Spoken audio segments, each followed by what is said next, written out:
ஒரு தடவை ரசூலுல்லாஹி ஸல்லல்லாஹு அலைஹி வஸல்லம் அவங்களோட நாங்கள் 130 பேர் இருந்தோம்.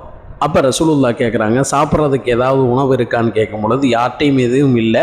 ஒரே ஒரு தட்டை ஒரு அளவு, அதாவது ஒரு மரக்கால் அளவு சாப்பிட்றதுக்கான உணவுப் பொருள் இருந்துச்சு. அதை தண்ணி ஊற்றி குழச்சி ரெடி பண்ணிக்கிட்டு இருக்கும்போதே ஒரு சமய சகோதரர் அந்த பக்கமாக ஆட்டை ஓட்டிக்கிட்டு போகிறார். அவர்கிட்ட ரசூலுல்லாஹி ஸல்லல்லாஹு அலைஹி வஸல்லம் விசாரிக்கிறாங்க, இதை யாருக்காவது அன்பளிப்பு கொடுக்க போகிறீங்களா இல்லை விலைக்கு விற்க போகிறீங்களான்னு கேட்கும் பொழுது, இல்லை நான் இதை விற்கத்தான் போகிறேன் அப்படின்னு சொல்லி சொன்ன உடனே விலை கொடுத்து அந்த ஆட்டை வாங்கி சமைக்க சொல்கிறாங்க. ஈரலை வறுக்க சொல்கிறாங்க. வறுத்த ஈரலை எங்கள் 130 பேருக்கு நாயகம் ஸல்லல்லாஹு அலைஹி வஸல்லம் கொடுத்தாங்க. சமைச்ச ஆட்டுக்கறியை 2 தட்டில் வைக்க சொன்னாங்க. இதுலேருந்து எல்லாம் சாப்பிடுங்க, அதே மாதிரி இங்கே இல்லாதவங்களுக்கும் எடுத்து வைங்க அப்படின்னாங்க.